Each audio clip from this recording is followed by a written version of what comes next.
Malam itu, Jakarta diguyur hujan deras.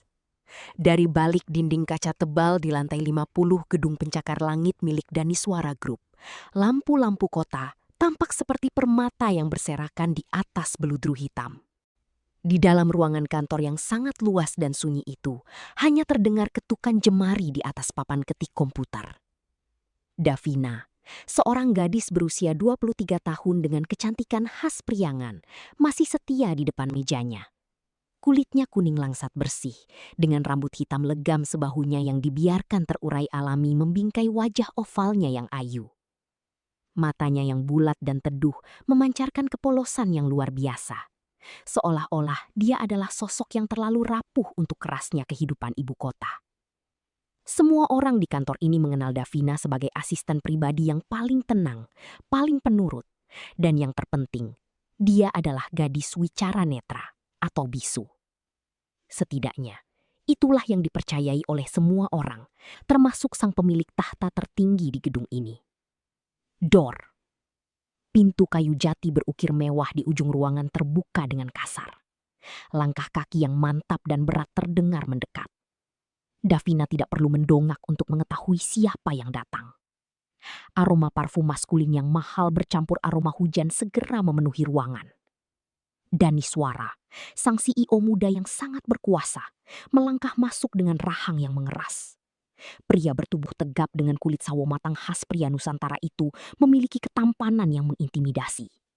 Tatapan matanya tajam bagai elang, selalu mampu membuat siapa saja menunduk ketakutan. Malam ini, dasinya sudah agak longgar, dan rambut hitamnya yang biasanya tertata rapi kini sedikit berantakan, menandakan ada badai besar yang sedang berkecamuk di dalam kepalanya. Daniswara berjalan melewati meja Davina tanpa menyapa, langsung menuju dinding kaca besar yang menghadap langsung ke panorama Jakarta.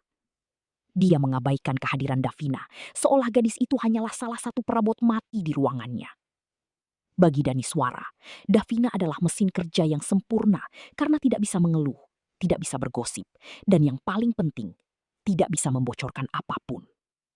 Tik. Telepon genggam di saku jas Daniswara bergetar. Pria itu menjawabnya dengan kasar. Suaranya terdengar berat dan penuh amarah yang tertahan. Davina tetap menunduk. Jemarinya masih bergerak di atas papan ketik. Namun telinganya menangkap setiap getaran suara sang bos dengan sangat jelas. Daniswara mulai berbicara dengan seseorang di ujung telepon. Dia membahas tentang sabotase proyek pelabuhan besar di utara Jakarta. Sebuah proyek yang seharusnya jatuh ke tangan pesaing bisnis terbesarnya, keluarga tiri Daniswara sendiri.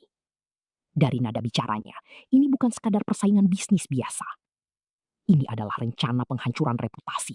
Sebuah skenario licik yang sengaja dirancang untuk menjebak sang rival dalam kasus korupsi fiktif yang sangat rapi. Daniswara menyebutkan beberapa nama pejabat tinggi, nominal uang suap yang fantastis, serta lokasi penyimpanan dokumen palsu yang akan digunakan untuk menjebak korbannya. Tik. Setelah beberapa menit yang menegangkan, Daniswara menutup teleponnya dengan helaan napas panjang. Dia berbalik, menyadari bahwa dia baru saja membicarakan sebuah kejahatan besar di depan asisten pribadinya. Namun alih-alih panik, seulas senyum sinis justru terukir di bibir tebalnya. Daniswara berjalan perlahan mendekati meja kerja Davina. Slow, echoing footsteps. Langkah kaki Daniswara terasa seperti detak jam kematian di telinga Davina. Gadis itu sengaja membuat tubuhnya sedikit gemetar, menunjukkan ketakutan yang alami sebagai seorang bawahan yang lemah. Dia menghentikan ketikannya dan perlahan mendongak, menatap Daniswara dengan sepasang mata bulatnya yang berkaca-kaca, memancarkan kepatuhan dan ketidakberdayaan yang sempurna. Daniswara meletakkan kedua telapak tangannya di atas meja Davina, mencondongkan tubuhnya yang tinggi besar, hingga wajah mereka hanya berjarak beberapa sentimeter. Davina bisa merasakan embusan napas hangat Daniswara yang berbau mint di kulit wajahnya.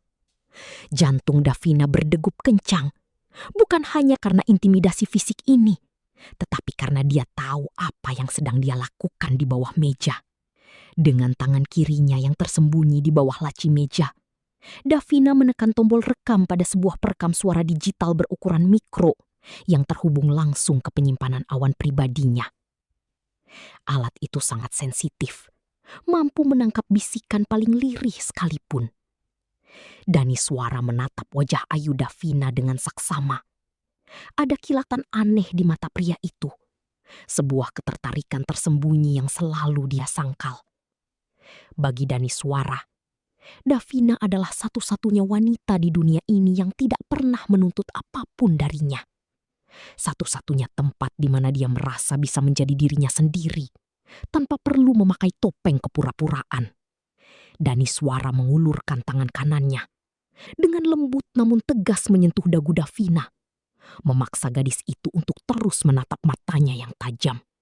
Davina membiarkan tubuhnya gemetar lebih hebat. Matanya melebar menunjukkan kepasrahan yang total. Whisper. Daniswara mendekatkan bibirnya ke telinga Davina. Suaranya berubah menjadi bisikan yang sangat rendah, dingin, dan penuh ancaman yang bisa membuat bulu kuduk siapapun merinding. Sinister. Daniswara berbisik bahwa besok pagi seluruh media di negeri ini akan dipenuhi oleh berita kehancuran keluarga tirinya. Dia menjelaskan dengan sangat detail bagaimana dokumen palsu itu diletakkan di brankas pribadi korbannya pada jam 3 dini hari nanti, dibantu oleh orang dalam yang sudah dia bayar mahal. Daniswara membisikkan setiap nama, setiap sandi, dan setiap langkah operasi senyap itu langsung ke telinga Davina. Seolah-olah dia sedang membagikan dongeng sebelum tidur kepada seorang anak kecil. Arogan. Bagi Daniswara, membisikkan rahasia tergelapnya kepada Davina memberikan kepuasan psikologis yang aneh. Itu adalah bentuk pelampiasan ego tertingginya. Dia merasa seperti dewa yang bisa menentukan nasib orang lain. Dan dia membagikan rahasia itu kepada satu-satunya manusia yang dia yakini tidak akan pernah bisa mengkhianatinya. Sweet. Daniswara sedikit menjauhkan wajahnya. Ibu jarinya mengusap pipi mulus Davina dengan lembut. Namun tatapan matanya sedingin es. Dia berbisik lagi, reminding Davina bahwa jika saja gadis itu bisa berbicara, dia harus melenyapkan Davina malam ini juga, agar rahasianya tetap aman. Namun Daniswara tersenyum tipis, mengatakan betapa beruntungnya Davina karena terlahir bisu. Karena kebisuan itulah yang menyelamatkan nyawa gadis itu, dan membuatnya tetap bisa berada di sisi Daniswara sebagai asisten kesayangan sekaligus alibi sempurnanya. Relaxed. Daniswara melepaskan cengkeramannya pada dagu Davina, menepuk bahu gadis itu dengan pelan, lalu berbalik dan melangkah pergi meninggalkan ruangan kerja dengan langkah santai, merasa sangat aman dan berkuasa. Footsteps fading. Door slam. Pintu jati besar itu tertutup rapat, menyisakan keheningan yang mencekam di lantai 50. Dramatic music swell. Sudden shift.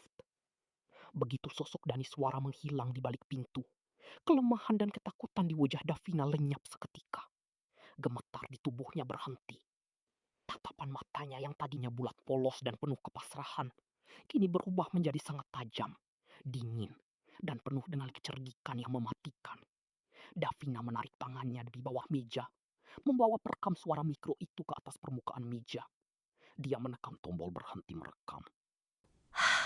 Di layar kecil alat tersebut, durasi rekaman menunjukkan angka 10 menit, berisi pengakuan paling lengkap dan detail tentang rencana kejahatan luar biasa dari seorang Daniswara.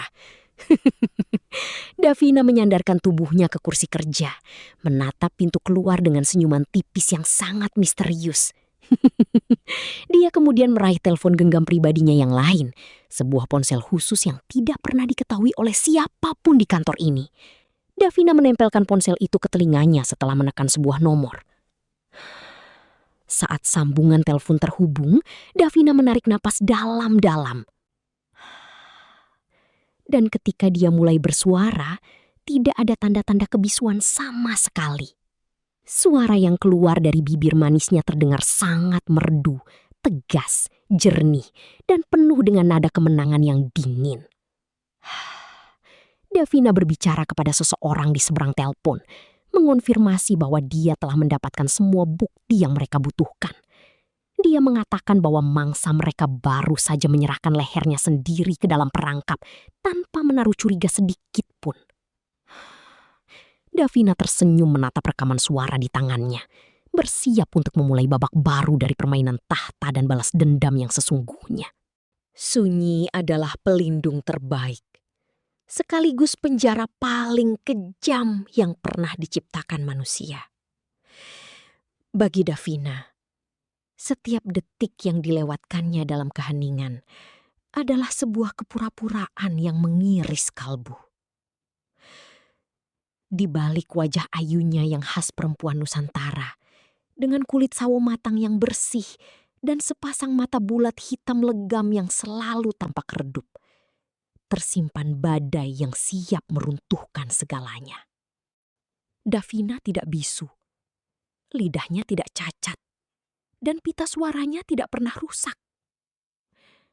Namun, dunia harus mempercayai bahwa dia adalah gadis malang yang kehilangan suaranya, agar dia bisa tetap hidup. Semua ini bermula 5 tahun yang lalu, di sebuah malam yang bersah oleh hujan di pinggiran kota.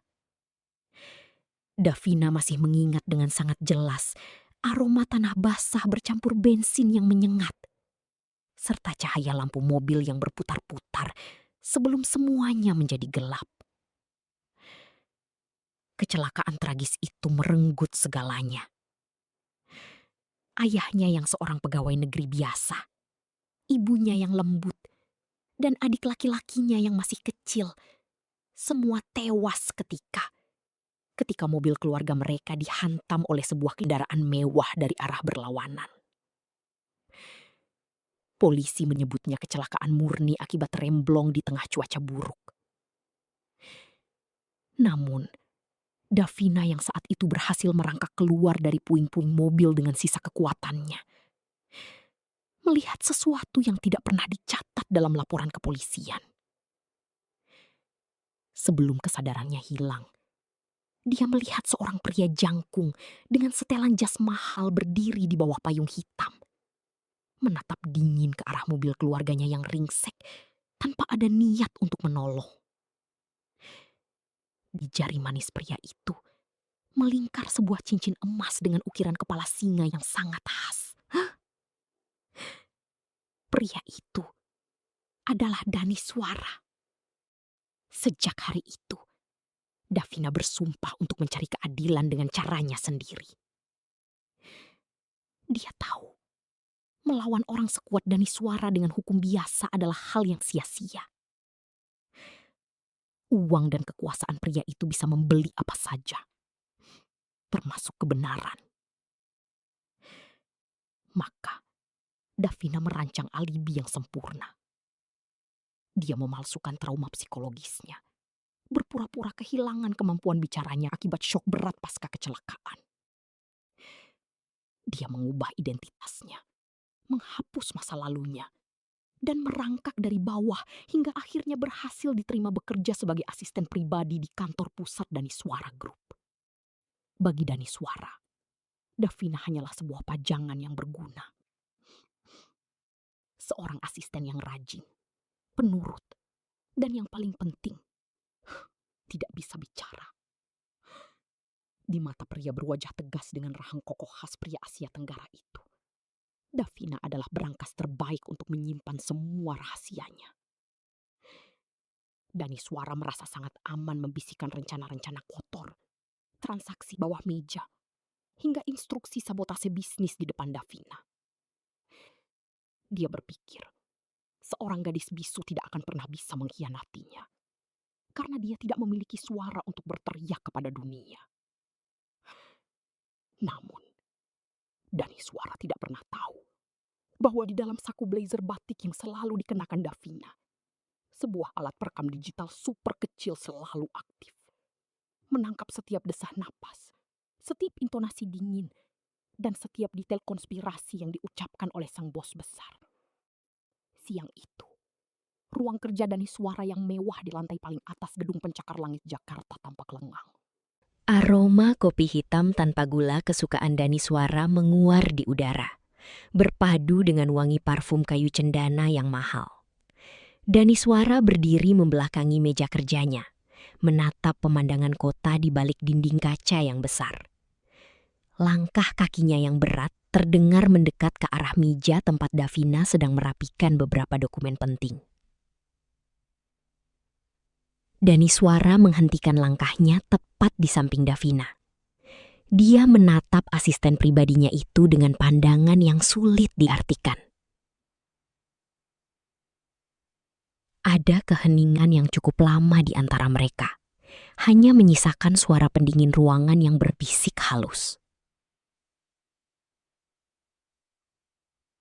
Daniswara memperhatikan jemari Davina yang lentik saat menyusun kertas-kertas kerja.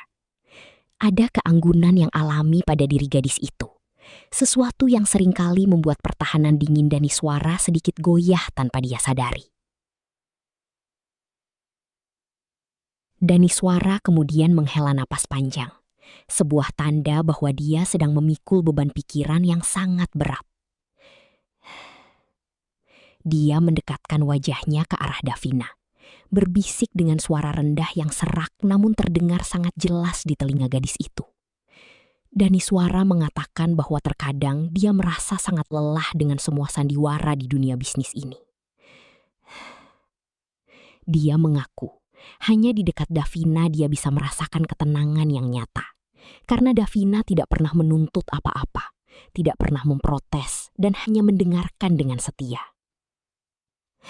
Mendengar bisikan itu, jantung Davina berdegup kencang di balik dadanya. Ada rasa benci yang membakar, namun di sudut hatinya yang lain ada getaran aneh yang sangat mengganggunya. Ini adalah jalur cinta rahasia yang tidak pernah dia duga sebelumnya.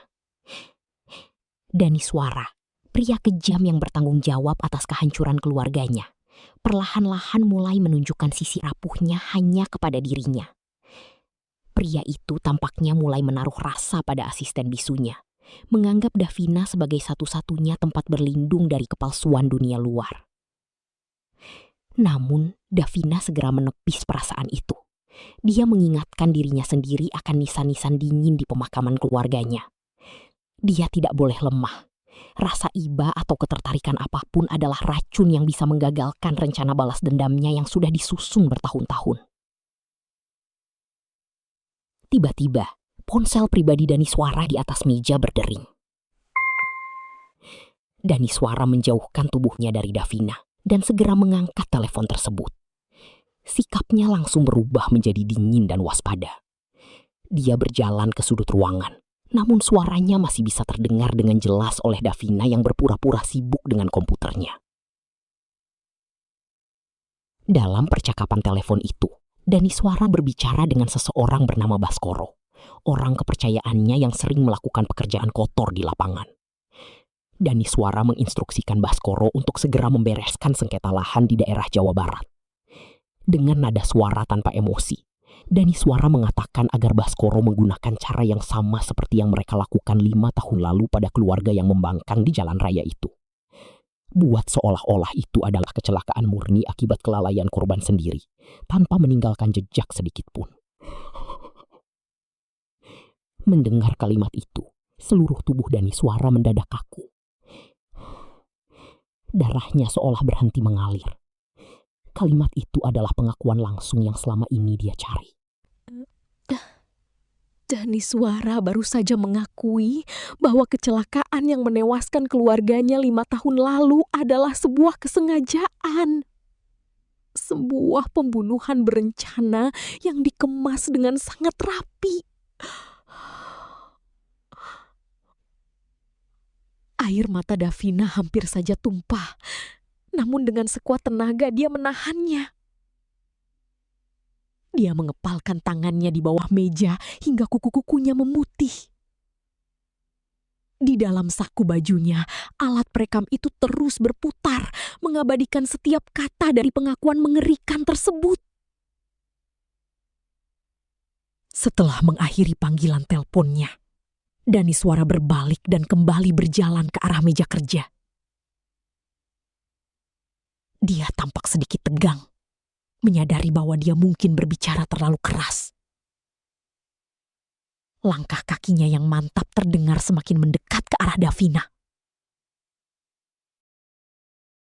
Daniswara berdiri tepat tepat di depan meja Davina, menatap tajam ke arah mata bulat gadis itu. Tatapannya seolah ingin menembus ke dalam pikiran terdalam Davina, mencoba mencari tahu apakah asistennya itu memahami apa yang baru saja dia bicarakan di telepon. Suasana di dalam ruangan itu mendadak menjadi sangat mencekam. Udara terasa begitu berat untuk dihirup. Daniswara perlahan mengulurkan tangannya yang besar. Jemarinya yang dihiasi cincin kepala singa emas itu bergerak mendekati wajah Davina. Dia menyentuh dagu Davina dengan lembut, memaksa gadis itu untuk menatap langsung ke matanya yang tajam. Keheningan di dalam ruang kerja Daniswara malam itu terasa begitu mencekam. Seolah-olah udara di sekitar mereka telah membeku. Di balik meja kayu jati besar yang kokoh, berdirilah Daniswara, sang konglomerat muda dengan rahang tegas dan kulit sawo matang yang khas. Penampilannya yang selalu rapi dengan setelan jas hitam mahal memancarkan aura kekuasaan yang mutlak. Di hadapannya, Davina berdiri dengan kepala sedikit tertunduk, mengenakan kemeja kerja sederhana yang membungkus tubuh rampingnya. Wajah ayu khas gadis Jawa dengan rambut hitam legam yang diikat rapi membuat Davina tampak begitu rapuh, seperti domba yang tersesat di sarang serigala. Bagi Daniswara, Davina hanyalah sebuah pajangan berharga. Seorang asisten pribadi yang bisu, penurut, dan tidak akan pernah bisa membocorkan rahasianya kepada siapapun. Namun, di balik tatapan kosong dan kepatuhan Davina, ada badai yang sedang bergemuruh hebat. Di dalam sakurok kerjanya, jemari Davina yang gemetar perlahan menekan tombol rekam pada ponsel pintarnya. Setiap embusan napas, setiap detak jantungnya yang berpacu cepat seakan berkejaran dengan waktu. Daniswara melangkah mendekati jendela besar yang menampilkan gemerlap lampu kota Jakarta. Sambil menesap kopi hitamnya, senyum sinis tersungging di bibirnya yang tebal. Dia berbalik, menatap Davina dengan pandangan meremehkan, lalu berjalan perlahan hingga jarak di antara mereka terkikis habis. Aroma parfum maskulin yang tajam mulai menusuk indera penciuman Davina, membawa rasa ngeri yang luar biasa.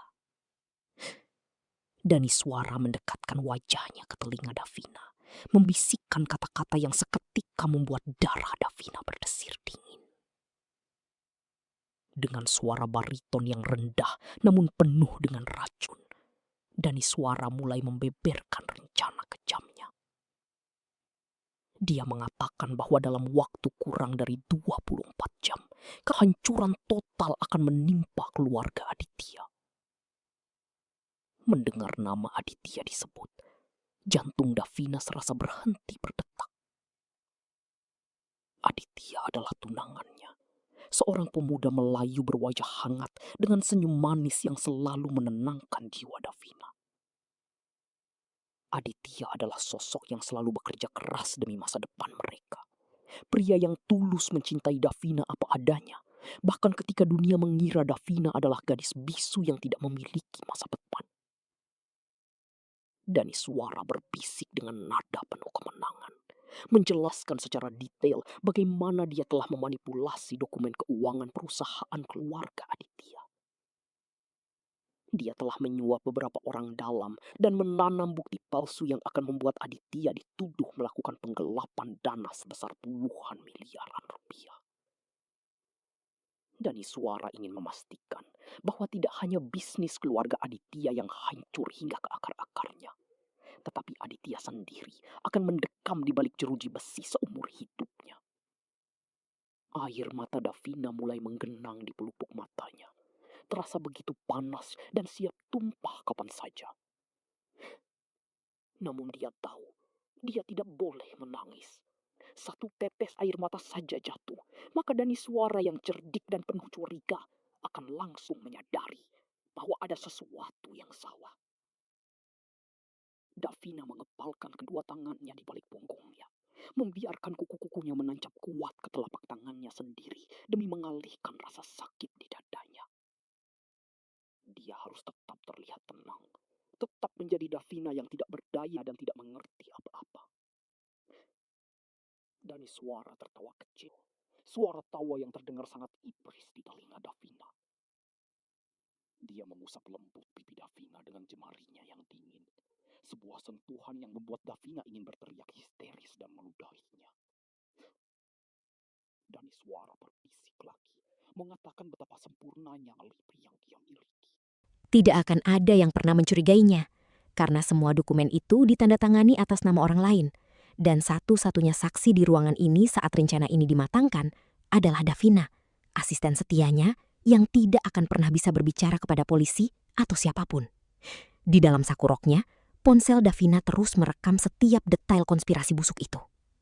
Suara Daniswara terdengar begitu jelas, menyebutkan nama-nama pejabat yang terlibat, nomor rekening bank gelap yang digunakan untuk transaksi, hingga tanggal eksekusi yang dijadwalkan besok pagi.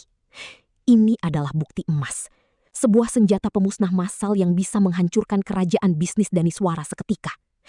Namun, senjata ini juga merupakan bom waktu yang bisa merenggut nyawa Davina dan Aditya jika mereka melakukan kesalahan kecil saja. Pikiran Davina berkecamuk hebat di tengah siksaan batin yang luar biasa. Jika dia menyerahkan rekaman ini kepada polisi sekarang, apakah mereka akan mempercayai seorang gadis miskin seperti dirinya untuk melawan raksasa sekelas Daniswara? Dan bagaimana jika Daniswara mengetahui pengkhianatannya sebelum polisi sempat bertindak? Aditya berada dalam bahaya besar, dan setiap detik yang berlalu membawa tunangannya itu semakin dekat ke jurang kehancuran. Davina dihadapkan pada pilihan yang mustahil. Tetap diam demi keselamatan dirinya sendiri, atau membongkar kedoknya sebagai gadis bisu dan mempertaruhkan segalanya demi menyelamatkan pria yang dia cintai. Tiba-tiba, Daniswara menghentikan bisikannya. Tatapan matanya yang tajam seperti elang beralih dari wajah Davina ke arah saku rok kerja Davina. Dia menyipitkan matanya, menyadari ada kilatan cahaya hijau yang sangat samar yang berkedip-kedip dari balik kain tipis saku tersebut. Itu adalah lampu indikator perekam suara yang menyala di kegelapan ruang kerja yang remang-remang. Ampas Davina tercekat di tenggorokan. Seluruh tubuhnya mendadak kaku bagai batu.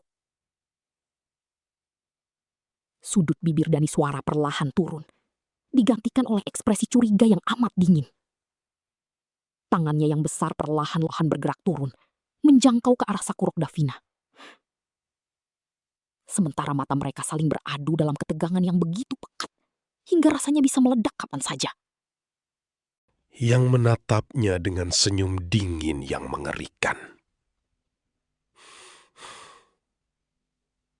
Daniswara mengeluarkan sebotol cairan pemantik api dari balik jas mahalnya. Dengan perlahan dan sengaja, agar Davina bisa melihatnya, Daniswara menyiramkan cairan itu ke tumpukan kardus bekas di depan pintu luar ruang arsip. Shh. Ia menyalakan korek api kayu. Shh. Menatap apinya sejenak, lalu melemparkannya ke atas cairan tersebut. Shoo. Seketika, api langsung berkobar, menjilat kardus-kardus dan mulai menghasilkan asap hitam yang pekat. Daniswara mendekatkan wajahnya ke kaca pintu, menatap Davina yang mulai panik di dalam sana. Daniswara berbisik di balik pintu, meyakini bahwa meski Davina tidak bisa menjawab, gadis itu bisa mendengarnya. Daniswara menantang Davina di dalam hatinya, menyuruh gadis itu berteriak jika memang dia bisa berbicara, menuntut agar Davina memohon ampun padanya sekarang juga. jika ingin selamat. Di dalam ruangan, kepulan asap hitam mulai menyelinap masuk melalui celah-celah bawah pintu. Suhu di dalam ruangan meningkat dengan cepat. Davina mulai terbatuk-batuk. Dadanya terasa sesak. Dan matanya mulai perih akibat asap yang semakin tebal. Ketakutan yang luar biasa mencengkeram seluruh tubuh Davina.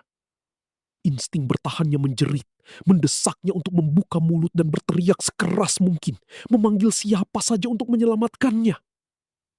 Kata tolong sudah berada di ujung lidahnya.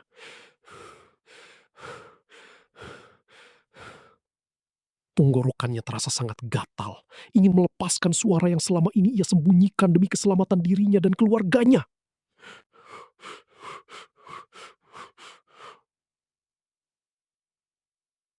Namun, di tengah kepanikan itu, akal sehat Davina kembali bekerja.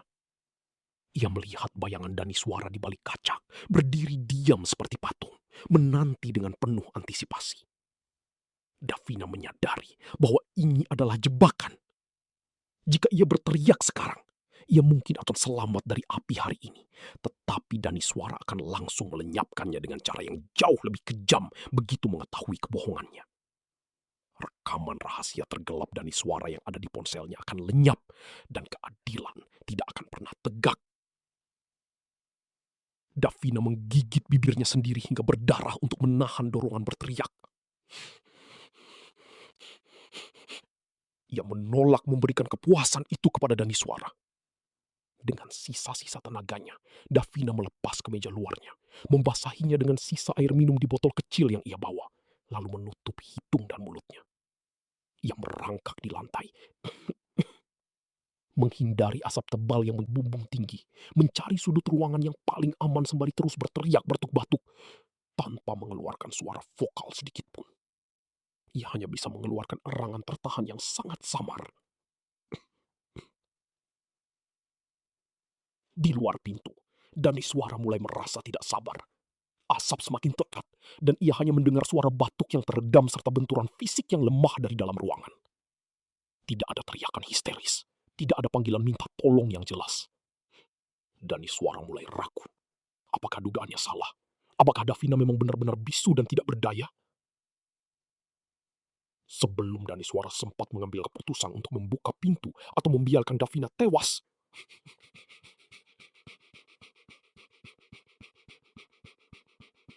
terdengar langkah kaki tergesa-gesa dari ujung koridor.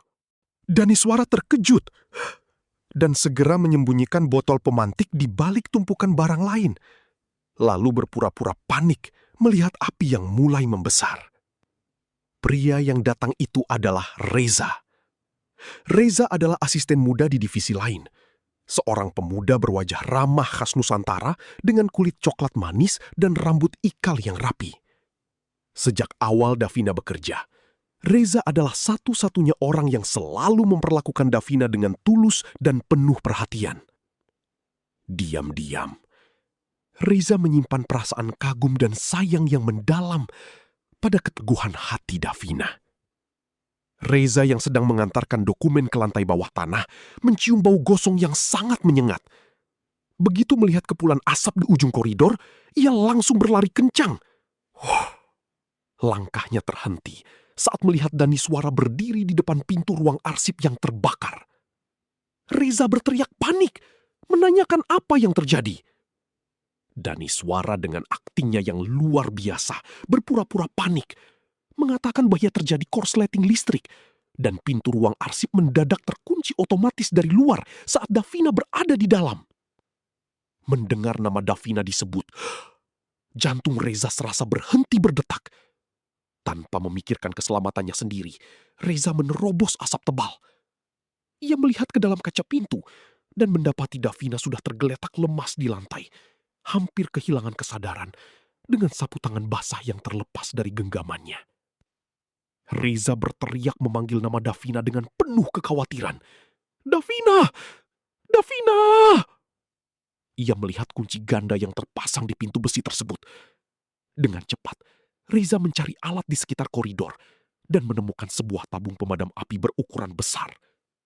Tanpa memedulikan larangan Daniswara yang berpura-pura melarangnya, Riza menghantamkan tabung pemadam itu ke gagang pintu dan kunci besi berkali-kali dengan sekuat tenaga.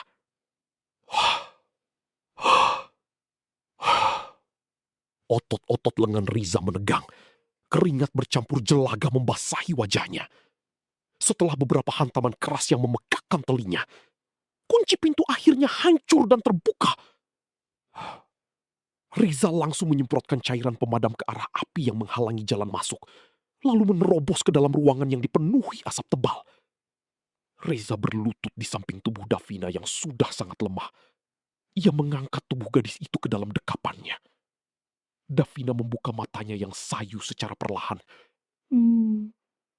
Menatap wajah Reza yang dipenuhi rasa cemas yang teramat sangat. Di dalam pelukan hangat Reza, untuk pertama kalinya, Davina merasakan setitik rasa aman di tengah badai ancaman yang mengepung hidupnya.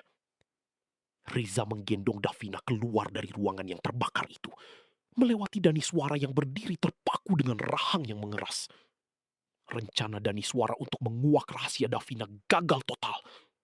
Namun kecurigaannya kini justru beralih pada hubungan antara Davina dan Reza.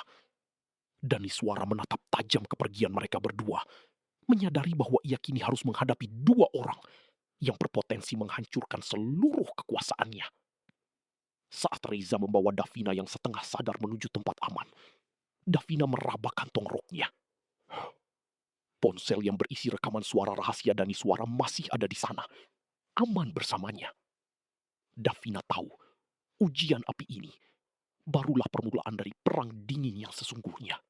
Sisa-sisa abu pembakaran masih tercium pekat di udara, bercampur dengan aroma parfum maskulin milik Daniswara yang begitu mendominasi ruangannya. Bagi Davina, ruangan mewah di lantai teratas gedung pencakar langit ini bukan lagi sekedar tempat kerja, melainkan sebuah sangkar emas yang perlahan-lahan menyempit, siap meremukkan kebebasannya kapan saja. Sejak insiden kebakaran misterius di gudang arsip tempo hari, sikap Daniswara berubah drastis. Kecurigaan pria itu tidak lagi berupa tatapan dingin yang mengabaikan, melainkan telah bermutasi menjadi sebuah obsesi posesif yang gelap dan menyesakkan. Daniswara berdiri membelakangi jendela kaca besar yang menampilkan pemandangan kota Jakarta yang berselimut polusi. Sosoknya yang jangkung, dengan garis rahang tegas khas pria Jawa Sunda, tampak begitu mengintimidasi dalam balutan kemeja hitam yang lengannya digulung hingga siku, memperlihatkan kulit sawo matangnya yang kokoh. Matanya yang tajam dan sehitam malam bergerak lambat, mengunci sosok Davina yang duduk diam di sofa sudut ruangan.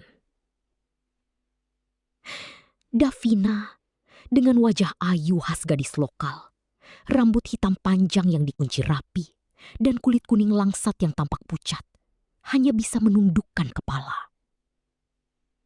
Ia meremas jemarinya sendiri di atas pangkuan, berpura-pura menjadi asisten bisu yang ketakutan dan tak berdaya. Namun, di balik keheningan itu, jantung Davina berdegup kencang.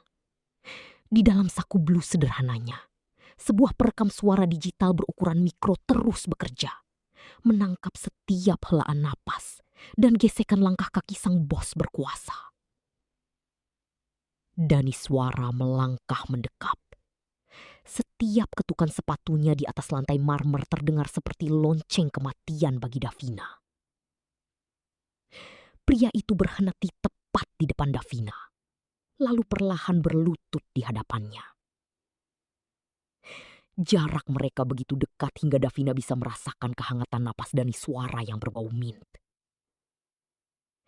Tangan Daniswara yang besar dan hangat perlahan terangkat, menyentuh dagu Davina, memaksanya untuk mendongak dan menatap langsung ke dalam manik mata yang penuh dengan badai emosi itu. Daniswara berbisik dengan suara berat yang serak, mengatakan bahwa mulai hari ini, Davina tidak boleh berada lebih dari 5 meter darinya. Pria itu menegaskan bahwa Davina adalah miliknya, tanggung jawabnya, dan satu-satunya orang yang bisa ia percayai di dunia yang penuh pengkhianat ini.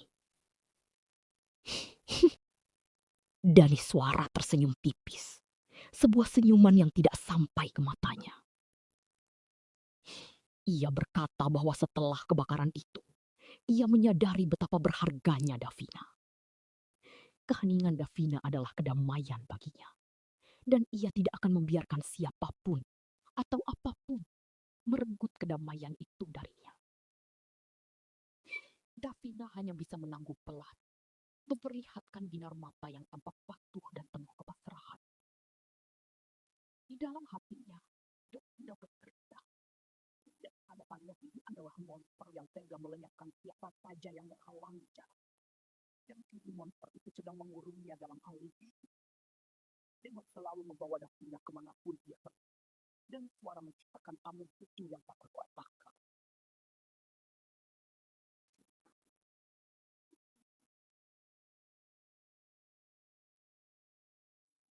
Ia mengambil sebuah benda dari laci dan melemparkannya ke atas meja.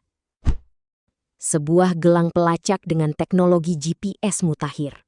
Daniswara memerintahkan Davina untuk memakainya. Pria itu menjelaskan dengan nada datar, seolah hal itu adalah hal yang lumrah, bahwa gelang itu adalah demi keamanan Davina sendiri, agar ia selalu tahu di mana asisten kesayangannya berada, bahkan jika bumi berguncang sekalipun. Davina berjalan mendekati meja dengan langkah gemetar yang dibuat-buat.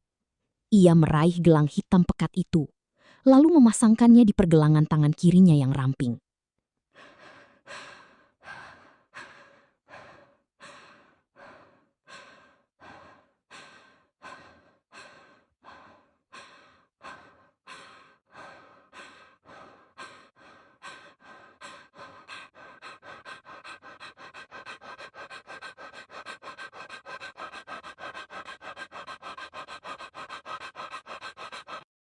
Ketika mengunci gelang itu, Davina merasakan dinginnya logam yang seolah menjadi borgol tak kasat mata. Ia tahu, ruang geraknya kini benar-benar habis. Ia tidak bisa lagi menemui kontak rahasianya di luar. Tidak bisa lagi mengirimkan data rekaman suara Daniswara dengan bebas, tanpa memicu kecurigaan sistem keamanan canggih yang dipasang di seluruh sudut kantor dan apartemen pribadi Daniswara.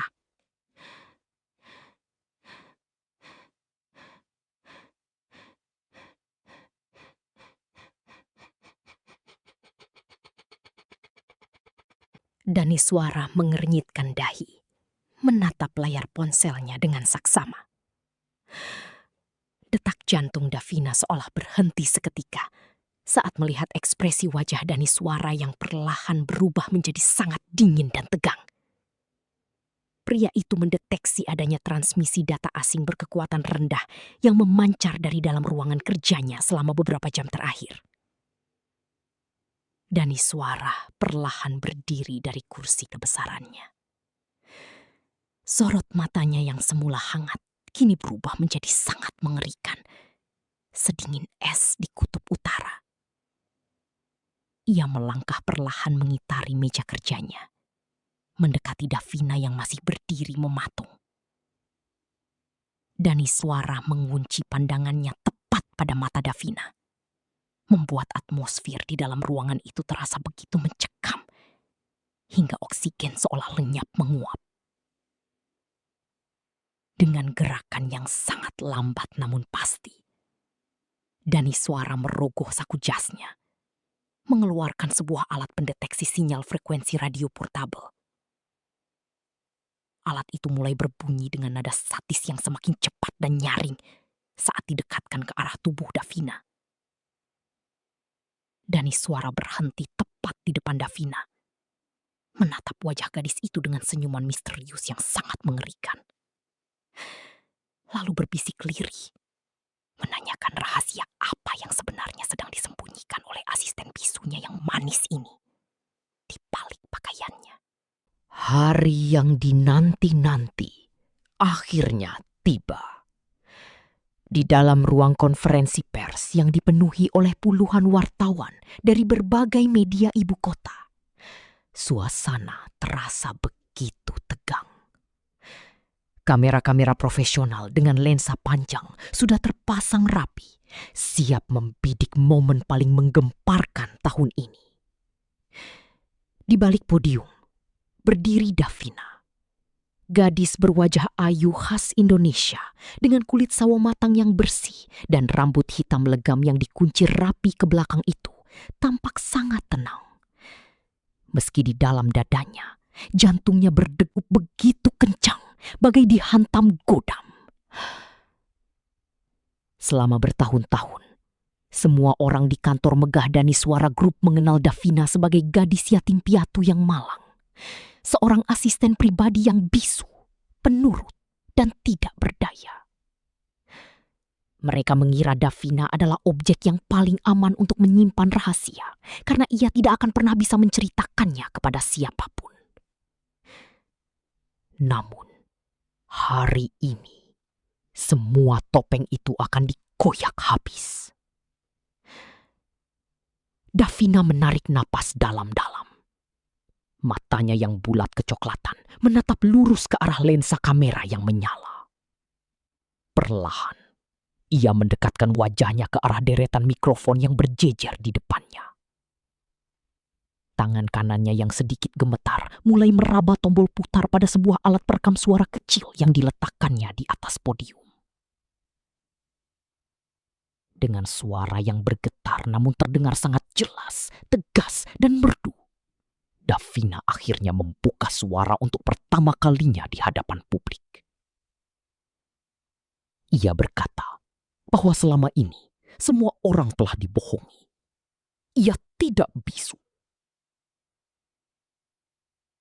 Suara lembutnya mengalun, memecah keheningan ruangan, dan seketika membuat para wartawan saling berbisik histeris.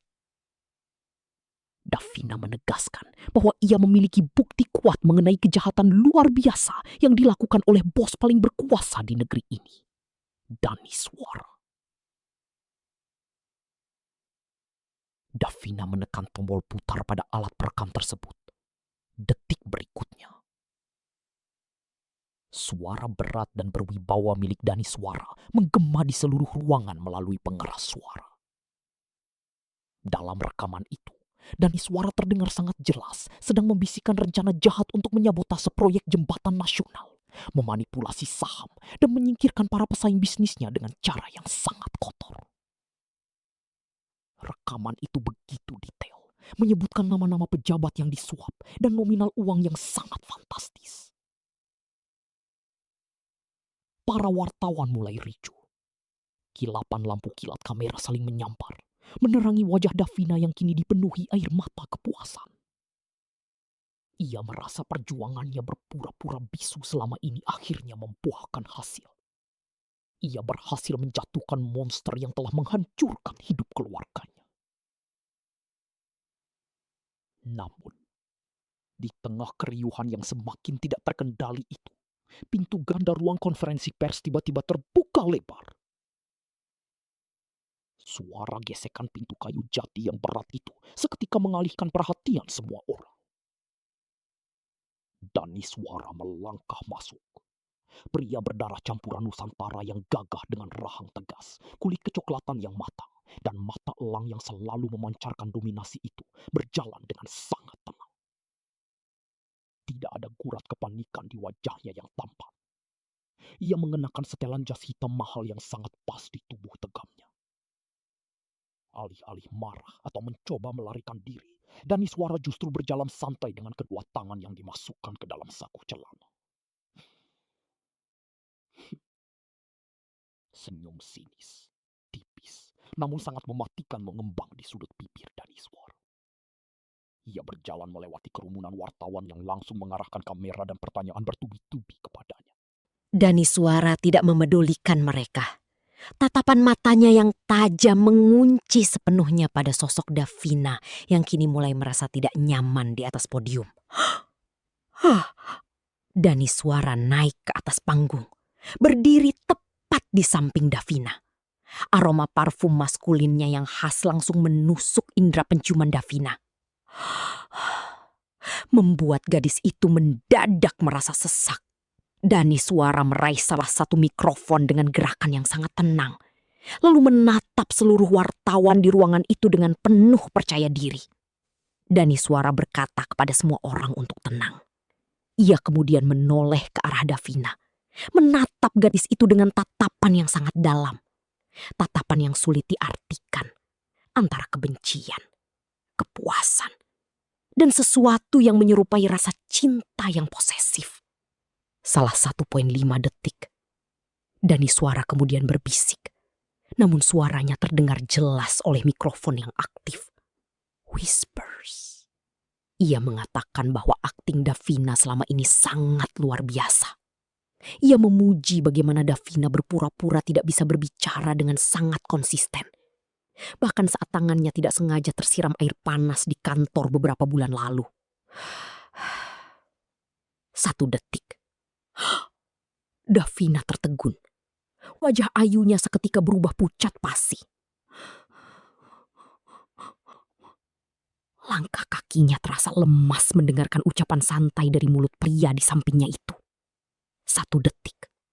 Dani Suara melanjutkan ucapannya dengan nada meremehkan. Ia mengungkapkan sebuah fakta yang membuat seluruh ruangan kembali senyap. Dani Suara mengaku bahwa ia sudah mengetahui sejak hari pertama Davina bekerja bahwa gadis itu bisa berbicara. Ia tahu Davina sengaja menyamar dan berpura-pura bisu untuk menyelidiki kematian ayahnya, yang merupakan mantan rekan bisnis Dani Suara. 1,5 detik. Mendengar hal itu, Davina menggelengkan kepala, tidak percaya bahwa rahasia terbesar yang ia jaga mati-matian ternyata sudah diketahui sejak awal. Air matanya menetes, bukan lagi karena haru, melainkan karena rasa takut yang mulai menjalar ke seluruh tubuhnya. 1 detik. Dani Suara tersenyum semakin lebar, menatap Davina yang mulai gemetar. Ia menjelaskan bahwa semua rekaman suara yang baru saja diputar oleh Davina hanyalah sebuah umpan. Dani Suara sengaja membisikkan rencana-rencana jahat itu di depan Davina, karena ia tahu Davina sedang merekamnya. Semua nama pejabat, transaksi keuangan, dan rencana sabotase yang ada di dalam rekaman itu adalah fiktif. Itu adalah skenario palsu yang sengaja ia ciptakan untuk menguji sejauh mana Davina akan melangkah. 1 detik. Dani Suara kemudian menunjukkan sebuah dokumen resmi dari tablet pintarnya ke arah kamera wartawan. Dokumen itu membuktikan bahwa perusahaan dan proyek yang disebutkan dalam rekaman Davina adalah proyek yang sama sekali tidak pernah terdaftar dan tidak pernah ada. Dengan kata lain, rekaman yang dibawa Davina ke hadapan media hari ini tidak lebih dari sekadar dongeng fiktif yang tidak memiliki kekuatan hukum sama sekali. 2 detik. Davina merasa dunianya runtuh seketika. Alat perekam di tangannya terjatuh ke lantai, hancur berkeping-keping. Ia menyadari bahwa dirinya telah masuk ke dalam jebakan Batman yang sangat sempurna. Alibi yang ia bangun dengan berpura-pura bisu justru dimanfaatkan oleh Dani Suara untuk menjatuhkan kredibilitasnya sendiri di depan publik. Kini, Davina justru terlihat seperti seorang asisten yang frustrasi dan mencoba melakukan pencemaran nama baik terhadap bosnya sendiri dengan bukti palsu. 1,5 detik. Para wartawan mulai mengubah arah pertanyaan mereka. Kini menyerang Davina dengan tuduhan penyebaran berita bohong dan motif balas dendam pribadi. Davina hanya bisa terdiam, membeku di tempatnya dengan air mata yang terus mengalir membasahi pipinya yang sawo matang. Di tengah keputusasaan Davina, Dani Suara tiba-tiba melangkah mendekat. Ia merangkul pundak Davina dengan lembut. Sebuah gerakan yang terlihat sangat protektif di depan kamera, namun terasa bagi cengkeraman monster bagi Davina. Dani Suara berbisik sangat dekat di telinga Davina, memastikan hanya gadis itu yang bisa mendengar suaranya yang penuh kemenangan. Dani Suara berbisik bahwa sekarang Davina tidak memiliki jalan keluar lagi. Satu-satunya cara agar Davina bisa selamat dari jeratan hukum atas tuduhan pencemaran nama baik adalah dengan tetap berada di sampingnya, menuruti semua kemauannya, dan menjadi miliknya seutuhnya. Dani Suara berbisik bahwa permainan yang sesungguhnya baru saja dimulai. Dan kali ini, Davina harus memainkan peran sebagai calon istrinya jika ingin tetap hidup bebas. Davina menatap mata Elang Daniswara dengan rasa ngeri yang teramat sangat. Di balik senyuman hangat yang ditunjukkan Daniswara kepada kamera media, Davina tahu bahwa ia baru saja menyerahkan dirinya ke dalam sangkar emas yang paling mematikan.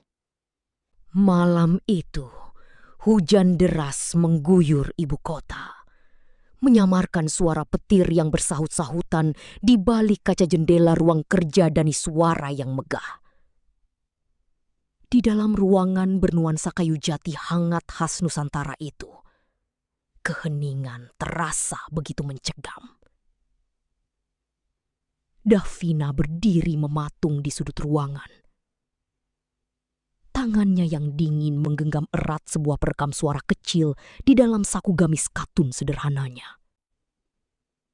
Gadis berwajah manis dengan kulit sawo matang khas perempuan Jawa itu mencoba mengatur napasnya yang memburu. Matanya yang bulat dan jernih, yang selama ini selalu memancarkan kepatuhan yang bisu,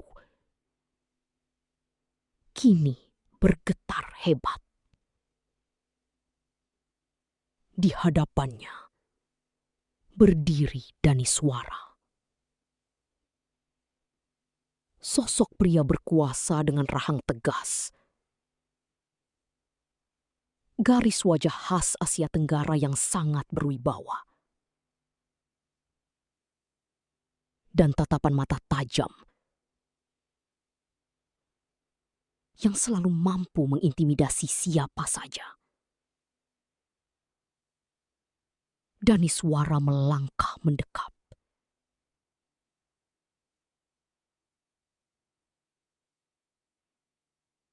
Langkah kakinya yang berat terdengar begitu dominan di atas lantai marmer.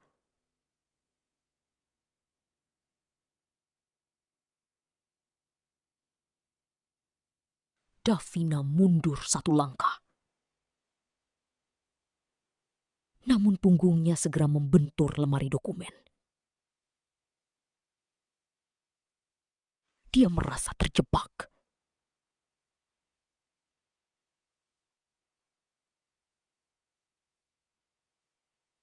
Mengira bahwa malam ini adalah akhir dari penyamarannya setelah berbulan-bulan berpura-pura menjadi asisten rumah tangga yang bisu dan tuli di kediaman mewah ini.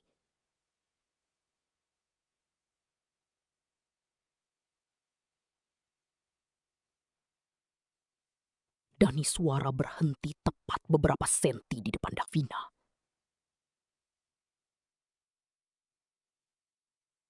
Wangi parfum kayu cendana bercampur aroma hujan dari tubuh pria itu mengepung indera penciuman Davina.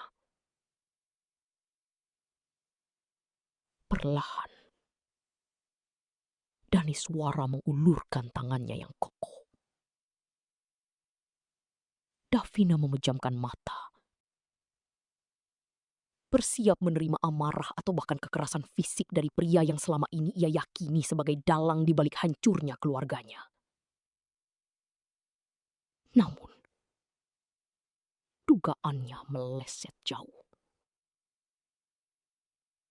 Jari jemari Daniswara yang hangat justru mendarat lembut di pipi Davina. Mengusap sebutir air mata yang tanpa sadar telah jatuh di kulit sawo matang gadis itu. Daniswara menatap Davina dengan tatapan yang belum pernah gadis itu lihat sebelumnya.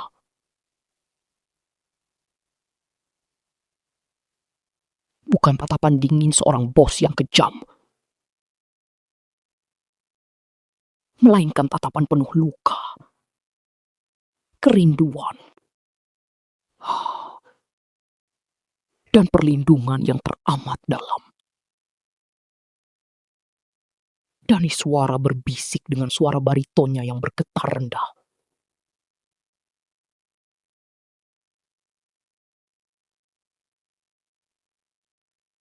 Meminta Davina untuk tidak perlu lagi berpura-pura. Daniswara tahu segalanya. Dia tahu bahwa Davina tidak bisu.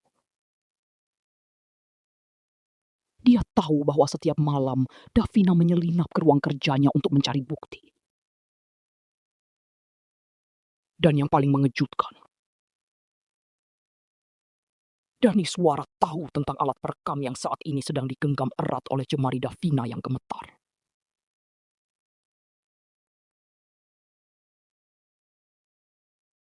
Kata-kata Daniswara bagai petir yang menyambar di siang bolong. Davina terbelalak. Lidahnya yang selama ini ia kunci rapat-rapat akhirnya terlepas karena rasa syok yang luar biasa. Dengan suara serak yang sudah lama tidak digunakannya, Davina bertanya bagaimana mungkin Daniswara mengetahui semuanya. Dan mengapa pria itu membiarkannya tinggal jika tahu bahwa Davina adalah ancaman. Suara Davina terdengar begitu rapuh namun syarat akan dendam yang membara.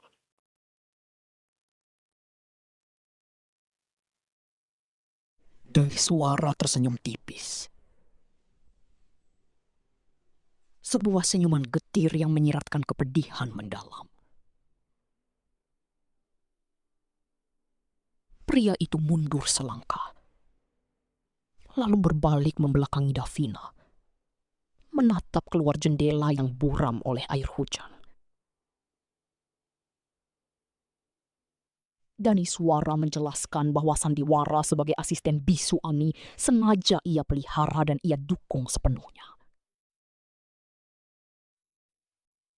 Bukan untuk menjebak Davina, melainkan untuk melindungi nyawa gadis itu dari sosok pembunuh yang sebenarnya. Pembunuh berdarah dingin yang telah merenggut nyawa orang tua dan saudara Davina dalam tragedi kebakaran beberapa tahun lalu. Davina menggelengkan kepalanya dengan cepat. Air matanya kini mengalir deras membasahi pipinya yang manis. Dia menolak mempercayai ucapan Daniswara. Baginya, Daniswara adalah monster yang harus bertanggung jawab.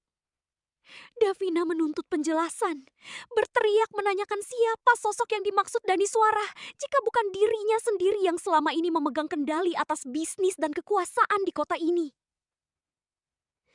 Dengan perlahan, Daniswara berbalik kembali menghadap Davina.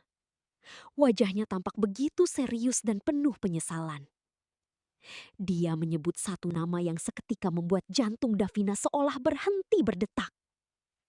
Nama itu adalah Reza. Dunia Davina runtuh seketika. Reza adalah asisten kepercayaan Daniswara. Pria berwajah ramah dengan senyum tulus khas pemuda Melayu yang selalu bersikap sopan. Selama ini, Reza lah yang menjadi penolong Davina di masa-masa tersulitnya. Reza lah yang membimbing Davina, memberikan informasi rahasia tentang Daniswara, dan menyusun rencana agar Davina bisa menyusup ke dalam rumah ini sebagai asisten rumah tangga yang bisu. Reza adalah sosok yang selalu Davina anggap sebagai malaikat pelindung, dan satu-satunya orang yang bisa ia percayai di dunia yang kejam ini. Daniswara melangkah ke mejanya, mengambil sebuah map coklat tebal yang selama ini disembunyikan di balik berangkas rahasia. Ia menyerahkan map itu kepada Davina. Dengan tangan yang gemetar hebat, Davina membuka map tersebut. Di dalamnya terdapat dokumen transaksi keuangan, rekaman percakapan tertulis, dan bukti-bukti forensik yang menunjukkan dengan sangat jelas bahwa Reza lah yang menyabotase instalasi listrik di rumah masa kecil Davina hingga memicu kebakaran besar yang menewaskan seluruh keluarganya. Reza melakukan semua itu untuk menguasai aset tanah milik keluarga Davina yang kemudian ia jual secara ilegal menggunakan nama perusahaan Daniswara tanpa sepengetahuan Daniswara sendiri. Daniswara menjelaskan dengan suara yang tenang namun menusuk bahwa Reza sengaja mendekati Davina setelah tragedi itu. Reza memanfaatkan rasa trauma dan dendam Davina, mengarahkan telunjuknya kepada Daniswara agar Davina fokus membalas dendam pada orang yang salah. Dengan begitu, Reza bisa melenyapkan Daniswara menggunakan tangan Davina sendiri, sekaligus melenyapkan Davina setelah tujuannya tercapai, agar tidak ada lagi saksi hidup yang tersisa. Mendengar kenyataan pahit itu, lutut Davina terasa lemas. Ia terduduk di lantai marmer yang dingin, memeluk map coklat itu dengan tangis yang pecah tanpa suara. Seluruh keyakinannya runtuh. Pria yang ia anggap sebagai musuh bebuyutan ternyata adalah pelindungnya yang bergerak di dalam bayangan. Sedangkan pria yang ia anggap sebagai penyelamat ternyata adalah serigala berburu domba yang telah membantai keluarganya dengan kejam. Daniswara berlutut di hadapan Davina. Ia memegang kedua pundak gadis itu dengan lembut namun mantap. Daniswara menatap lurus ke dalam mata Davina, meyakinkan gadis itu bahwa mereka harus bekerja sama. Daniswara sengaja membisikkan rencana-rencana palsu di depan Davina yang ia tahu sedang merekamnya, agar Reza mengira rencana mereka berjalan lancar. Itu adalah alibi sempurna untuk memancing Reza keluar dari tempat persembunyiannya dan menunjukkan wajah aslinya di depan hukum. Tiba-tiba, terdengar suara langkah kaki yang tergesa-gesa mendekati pintu ruang kerja. Suara ketukan sepatu pantofel yang sangat Davina kenali. Itu adalah langkah kaki Reza. Daniswara segera berdiri, memberikan isyarat kepada Davina untuk kembali ke posisinya dan menyembunyikan map serta alat perekamnya. Davina dengan cepat menghapus air matanya, menelan semua gejolak emosi yang berkecamuk di dadanya, dan kembali memasang wajah datar tanpa ekspresi. Kembali menjadi gadis bisu yang tak berdaya. Pintu ruangan terbuka perlahan. Reza melangkah masuk dengan senyuman ramahnya yang biasa, membawa beberapa dokumen untuk ditandatangani. Namun, di balik senyuman hangat khas pemuda lokal itu, ada kilatan mata yang sangat dingin dan penuh kepalsuan saat ia melirik ke arah Davina.